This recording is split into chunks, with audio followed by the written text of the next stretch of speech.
जद्दुल हसन वल Hussain bill Qasim Muhammad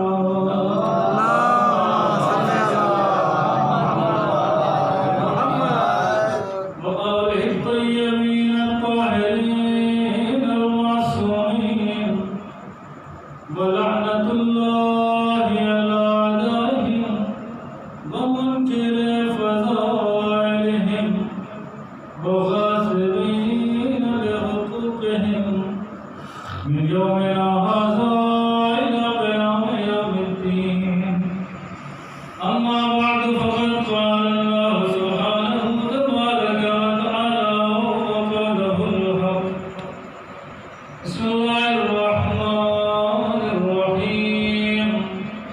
Innama yuridu Allahu liyuzhiba ankum ar-rijsa ahlal bayti wa yutahhirakum tatheera.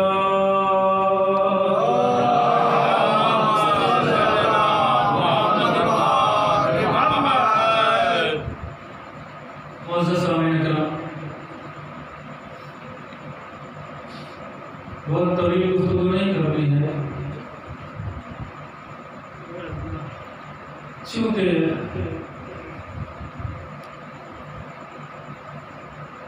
एक बेटी का मसाला पढ़ना है।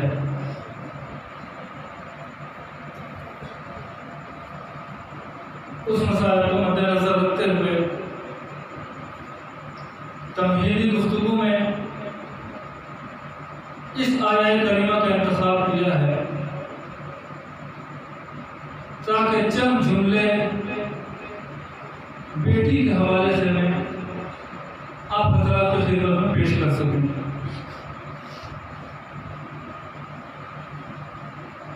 खालिक़ कायनात ने, मालिक बेनियाज ने अपनी पाको पाकीज़ा किताब में अहले बैत ताहिरीन अलैहिस्सलाम की पाकीज़गी का ऐलान किया है। फरमाया कि बेशक अल्लाह का इरादा है कि तुमको पाको पाकीज़ा रखूं। ऐ अहले बैत नबी को पाक रखने का हक है। जाहिर है कि यह आया करीमा आया तत्हीर के नाम से मशहूर है। आया तत्हीर यानी अहले बैत ताहिरीन की पाकीज़गी का ऐलान करने वाली आयत।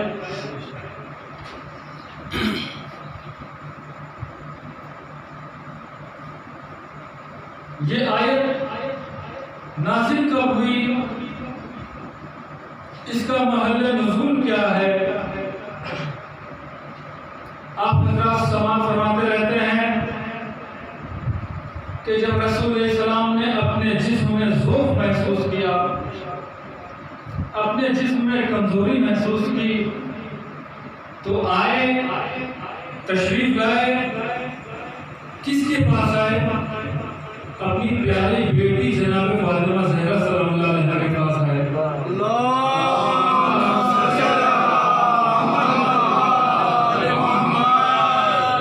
और आने के बाद ये फरमाया कि मेरी बेटी, लाओ अपनी रिदा को मुझे दे दो, मैं अपने जिस्म में ज़ौफ़ महसूस कर रहा हूँ। पूरी तफसील नहीं बयान करना, अपने जिस्म का ज़ौफ़ दूर करना हुआ तो किसका सहारा लिया? अपनी प्यारी बेटी का सहारा लिया। रसूल इस्लाम को बहुत अजीज थी जनाब फातिमा ज़हरा सलामुल्लाह अलैहा। यूं तो हर शख्स को अपनी बेटी प्यारी होती है, लेकिन जिस तरह से मोहब्बत खत्मुल मुरसलीन ने की है, उसका अंदाजा नहीं लगाया जा सकता। ये दुनिया वालों को बता दिया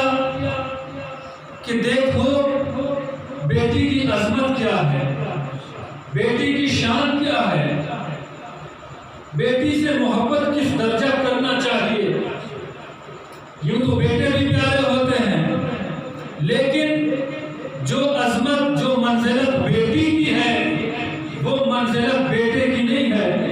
इसीलिए रसूल इस्लाम ने फरमाया कि देखो, जब अपने घरों से बाहर जाओ और कोई तोहफे लेके आओ तो सबसे पहले अपनी बेटियों को दो, बेटों को बाद में दो। सल्लल्लाहु अलैहि वसल्लम।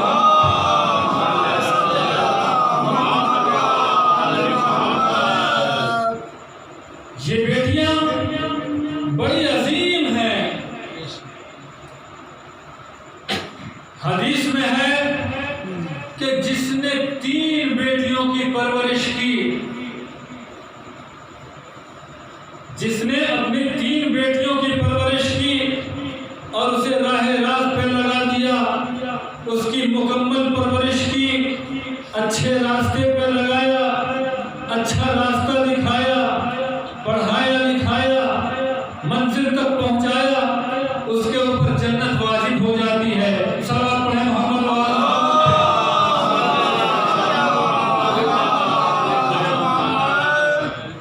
अज़ीज़ान मोहतरम,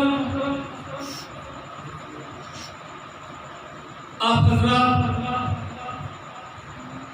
शब-ए-दारी में मसरूफ रहे, मगर ताज्जुब है और अफसोस भी है कि जितना मजमा शुरू में था, अभी चंद लम्हे जितना मजमा था उतना मजमा अब नहीं है। जितने बाहर के लोग चले गए उनको तो जाना ही था, लेकिन अफसोस इस बात का है कि अंजुमन वाले भी यहाँ नहीं हैं। जिन्हें यहाँ मौजूद होना चाहिए वो भी फर्शे अज़ा पे नहीं है, अपने घरों में आराम कर रहे हैं। पता नहीं क्या मजबूरियां हैं इंसानों की। बहुत बड़ी मजलिस नहीं पढ़ना है, बहुत कबीर मजलिस नहीं पढ़ना, चंद मिनट मसाइल पे पढ़ना है।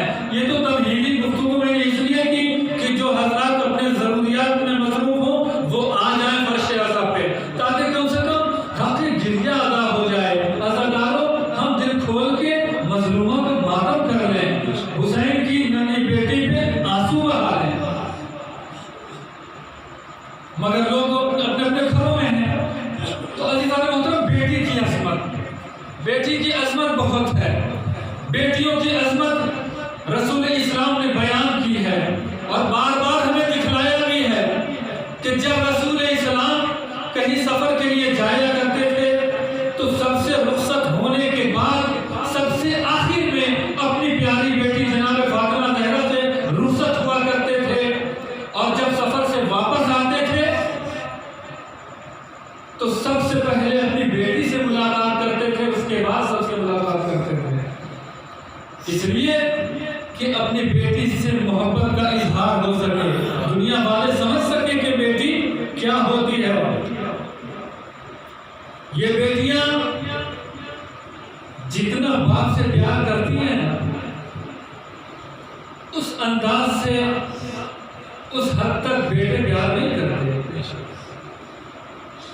जिनके पास बेटियां हैं वो बखूबी वाकिफ होंगे। अज़ीज़ान मोहतरम, रसूल इस्लाम बस में नबूवत सजी हुई थी, रसूल इस्लाम तशरीफ फरमा थे, बस में नबूवत सजी हुई थी, सहाबा किराम मौजूद थे। एक सहाबी बैठा बैठा कभी हंस रहा था और कभी रोने लगता था, कभी हंसता था कभी रोने लगता था। तो रसूल इस्लाम ने पूछा कि ऐ सहाबी, ये क्या कैफियत है तुम्हारी, तुम कभी हंस रहे हो कभी रो रहे हो, आखिर ऐसा क्यों है। तो उसने बयान किया कि या नबी अल्लाह, या रसूल अल्लाह, मैं हंसता इसलिए हूं कि आप पे ईमान लाके हमें अल्लाह का कुर्ब हासिल हो गया, मैं अंधेरे से रोशनी में आ गया। मैं इसलिए हंस रहा हूँ, इसलिए मुस्कुरा रहा हूँ कि मैं कुफ्र से निकल के इस्लाम की रोशनी में आ गया। ये आपका लाख लाख मुझ पे एहसान है और करम है। और रो इसलिए रहा हूँ कि मुझे पुराना जमाना याद आ रहा है। जब मैं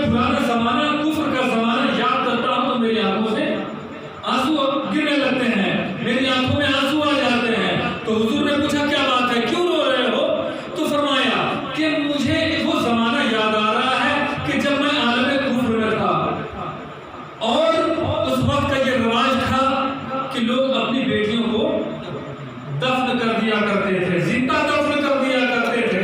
बेटियों के लोग दुश्मन हुआ करते थे। हम अपने कबीले के सरदार थे, हम अपने कबीले के सरदार थे, अपने कौम के सरदार थे, और मेरा हुक्म लोगों पे जारी होता था। हम खुद दफन किया करते थे, दफन कराया करते थे, लोगों से कहेंगे कि अपनी अपनी बेटियों को जिंदा दफन कर दो। तो एक वक्त वो आया कि जब मेरे यहाँ विलादत होने वाली हुई, मेरे घर में खुशी के आसार जाहिर हुए और मुझे सफर में जाना पड़ा। तो मैं जब सफर में जाने लगा तो मैंने अपनी ज़ौजा से कहा कि देखो, अगर बेटा हो तो उसे रखना, जिंदा छोड़ना, उसकी परवरिश करना। अगर बेटी हो तो उसे फौरन दफन कर देना। ये कह के वो सफर में चला गया। अज़ीज़ान मोहतरम, ये तमहीदी गुफ्तगू है। बेटी की अज़मत समझिए कि बेटियां अपने बाप से कितना प्यार करती हैं। चूंकि मैं बेटी का मसाइल पढ़ रहा है, इसलिए मैं बेटी के फजाइल भी पढ़ रहा हूँ। अज़ादारों, वो शख्स चला गया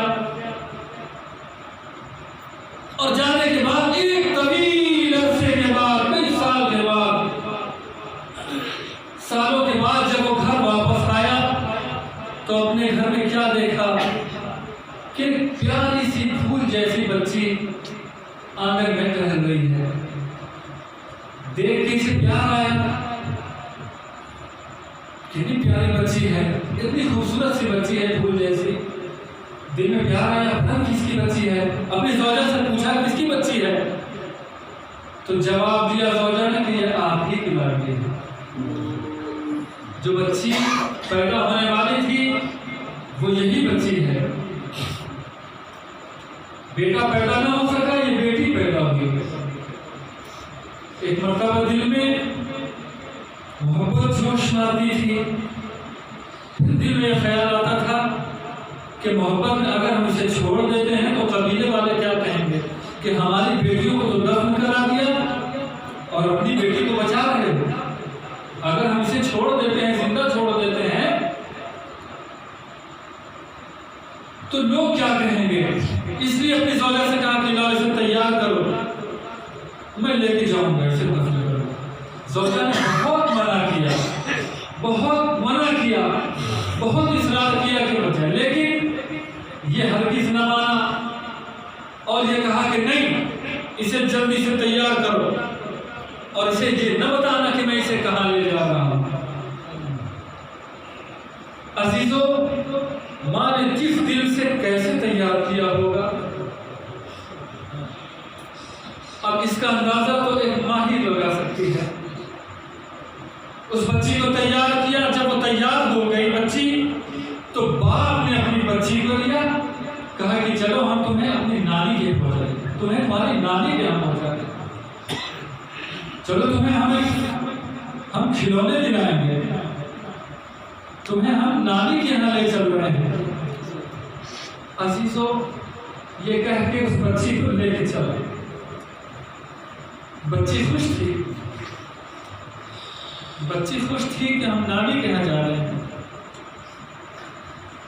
बड़ा दर्दनाक वाक़या है जरा, एक प्यारी सी बच्ची का वाक़या।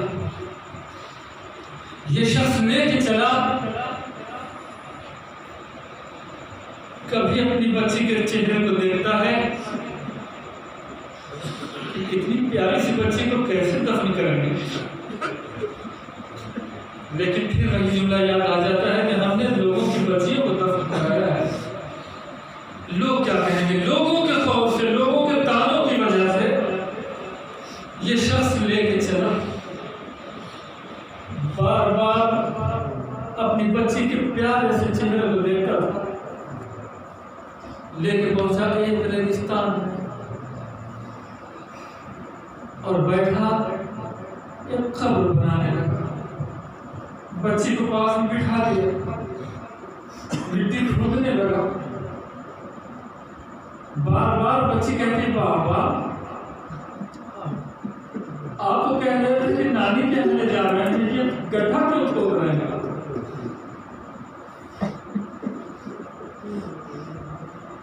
कहा, बेटी तुम घबराओ नहीं, मस्जिद खोद रहे हैं, तुम्हें नानी के यहाँ ले जाएंगे, तुम परेशान ना होना।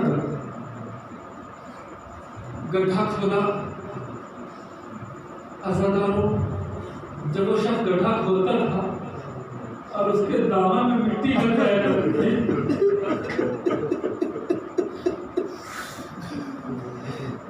बाप के दामन में जब मिट्टी लग जाया करती थी, प्यारी सी बच्ची से देखा नहीं जाता था कि मेरे बाबा के दामन में मिट्टी लग जाती है। जल्दी से अपने नन्हे हाथों से मेरे बाबा के दामन की मिट्टियों को साफ कर दिया करता था, साफ कर दिया करते थे। अजीब दर्दनाक वाक़या था। लेकिन जब गड्ढा खोदा जा सका, जब खोद दिया, जल्दी जल्दी गड्ढा खोद दिया, इस जालिम शख्स ने उस गड्ढे में बच्ची को फेंक दिया, ढकेल दिया। बच्ची चीखती रही है, बाबा ये आप क्या कर रहे हैं, खुदा के लिए मुझे रोक न कीजिए बाबा, ये बाबा हम आपसे कुछ नहीं मांगेंगे, ये बाबा मुझे आज़ाद कर दीजिए, हम कहीं दूर चले जाएंगे, ये बाबा हम आपसे खिलौने नहीं मांगेंगे बाबा, ये बाबा हम आपसे पैसे नहीं मांगेंगे, ये बाबा आपको परेशान नहीं करेंगे। लेकिन उस जालिम शख्स ने अपनी बेटी को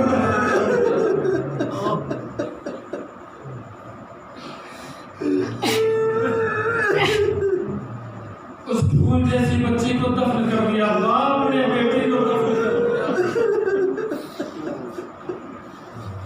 उसे जरा भी रहम न आया। फरमाया, हुजूर से कहा, हुजूर जब मुझे अपनी बेटी का वो वाक़या याद आता है, वो मंजर याद आता है, अपनी प्यारी सी बच्ची की मोहब्बत याद आती है, तो मेरी आंखों में आंसू आ जाते हैं। मगर वह इस्लाम मुस्कुरा इसलिए रहा हूं कि इस इस्लाम की रोशनी ने मुझे रज़ी अल्लाह कर दिया, लानतुल्लाह से रज़ी अल्लाह कर दिया। अज़ादारों, आप हजरात उस प्यारी सी बच्ची का मातम करने के लिए बैठे हैं कि जिसे इमाम हुसैन अलैहिस्सलाम बेहद प्यार किया करते थे। उसका ताबूत उठाने के लिए बैठे हुए हैं कि जिसे इमाम अलैहिस्सलाम ने नमाज़े शब में मांगा था, अपने अल्लाह से दुआ मांगी, अपने अल्लाह से दुआ मांगी थी, अल्लाह ए परवरदिगार मुझे प्यारी सी बेटी दे दे, अल्लाह मुझे ऐसी बेटी दे दे कि जिसे मैं अपने सीने से अपने सीने पे सुनाऊं तो मुझे सुकून आ जाए। इसीलिए उसका नाम जनाब सकीना रखा गया था। सुकून की वजह से इमाम को सुकून मिलता था, अपनी बेटी को सीने पे सुला के इमाम को सुकून मिलता था, इसीलिए अपनी बेटी का नाम सकीना रखा था। अज़ादारान इमाम मज़लूम, वो प्यारी सी सकीना जिसके बगैर इमाम अलैहिस्सलाम को चैन नहीं आता था, जिसके लिए फरमाते थे कि ए बाप, जिस घर में तुम और सकीना नहीं होती वो घर मुझे अच्छा नहीं लगता, वो घर मुझे अच्छा नहीं लगता। वो नन्ही सी सकीना, वो प्यारी सी सकीना कि जब ये लुटा हुआ काफिला जा रहा था तो राह में एक मुअज़्ज़मा ने लाके खजूर दी, खजूरें दी, सब्ज़े की खजूरें दी, और ये फरमाया, ये कहा कि ये बेटी, ये खजूरें हैं, सब्ज़े की खजूरें हैं, इसे खा लो और हमारे लिए दुआएं कर दो, हमारे लिए 3 दुआएं कर दो। जनाब सकीना तड़प गई कि तुम्हें नहीं मालूम कि हम सैयद ज़ादी हैं, हम आले मोहम्मद हैं, हम सदका नहीं खाते हैं, सदका हमारे ऊपर हराम है। वो मुअज़्ज़मा उस खजूर को लेके फेंकती है, फौरन दौड़ी हुई जाती है अपने घर, हदिये का लेके आती है। जब खजूरें लेके आती है, थोड़ी सी खजूरें, कहा ये हदिया है, आप इसे नोश फरमा लीजिए, लेकिन चंद दुआएं कर दीजिए। सबसे पहली दुआ ये है कि मेरा शौहर गया हुआ है प्रदेश, वो तशरीफ लाए, वो वापस आ जाए, इस शैतानी ने फरमाया कि दूसरी दुआ क्या है? कहा कि जिस तरह से तुम यतीम हुए हो, मेरे बच्चे ऐसे यतीम ना हो, मेरे बच्चे ऐसे यतीम ना हो। अज़ादारों, जनाब सकीना तरफ जाती हैं, खजूर वापस कर दिया कि अपनी खजूरें अपने पास रखो, हम तुम्हारे लिए दुआ कर दे रहे हैं। जनाब सकीना को जलाल आया, जनाब सकीना ने दुआएं की, जनाब सकीना को जलाल आ गया, जनाब सकीना को वो वाकया याद आ गया। जनाब सकीना ने फरमाया कि ए फूफी ज़ैनब, ए फूफी अम्मा, मुझे बाबा का सीना याद आ रहा है। मुझे बाबा जब अपने सीने पर सुनाया करते थे तो मुझे कहानियां सुनाया करते थे। वो कहानी मुझे याद आ रही है कि जब बाबा कहानी सुनाया करते थे, एक नबी की कहानी, जनाब सालेह नबी अल्लाह की कहानी सुनाया करते थे। जनाब सालेह नबी अल्लाह की एक बेटी थी, जनाब सालेह नबी अल्लाह की एक बेटी थी। जनाब सालेह नबी अल्लाह के ज़माने में उनकी उम्मत ने, उनके कौम वालों ने, एक उटनी थी उस ज़माने में, उस उटनी को कत्ल कर दिया था। उस उटनी का एक नन्हा सा बच्चा भी था। जब बच्चे के सामने, उस नन्हे से बच्चे के सामने उस उटनी को कत्ल कर दिया गया तो नन्हा सा उटनी का बच्चा तड़प जाता है। माँ की जुदाई बर्दाश्त न हुई, माँ की जुदाई जब बर्दाश्त न हुई तो पहाड़ में वो नन्हा सा बच्चा गया और जाने के बाद अल्लाह से बदुआ की कि पालने वाले, इस कौम पे अज़ाब नाज़िल कर दे। इस कौम ने मेरी माँ को मार डाला, उस कौम ने माँ से मुझे जुदा कर दिया। तो मेरे बाबा कहानी में सुनाया करते थे, मेरे बाबा कहानी में सुनाया करते थे कि सालेह नबी अल्लाह की कौम के ऊपर अज़ाब नाज़िल हुआ,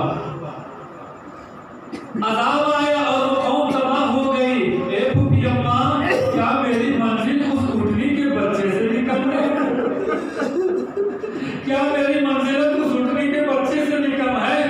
मैं इस कौम वालों के लिए जो हमें सता रहे हैं, जो हमें तमाचे मार रहे हैं, हम इनके लिए बदुआ करूंगी, मैं उनके लिए बदुआ करूंगी। ए फूफी अम्मा, आप आमीन कहिए। जनाब ज़ैनब ने फरमाया, ए बेटी, बदुआ जरूर करो, लेकिन उससे पहले अपने बाबा के सर की तरफ तो देख लो, अपने बाबा के सर की तरफ तो देखो। अज़ादारों, जनाब सकीना ने अपने बाबा के सर की तरफ देखा, आंखों से आंसू जारी थे। जनाब ज़ैनब ने फरमाया, ए बेटी, तेरे बाबा ने अपनी उम्मत के लिए कभी बददुआ न की, कभी बददुआ न की। बस अज़ादारों, अपनी मस्जिद की तरफ आपकी ज़हमत तमाम होने वाली है।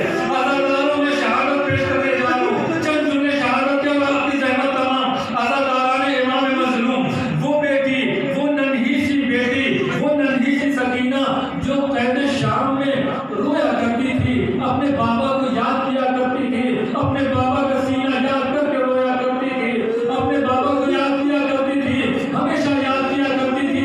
जब भी अपने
हुसैन की बेटी अपने बाबा को याद करके रो रही है। बस अज़ादारों, यजीद ने कहा अच्छा ये बात है, तुम लोग हुसैन के सर को लेके जाओ और सकीना के हवाले कर दो, सकीना के हवाले कर दो। ये कहकर कष्ट में रखा गया, सर को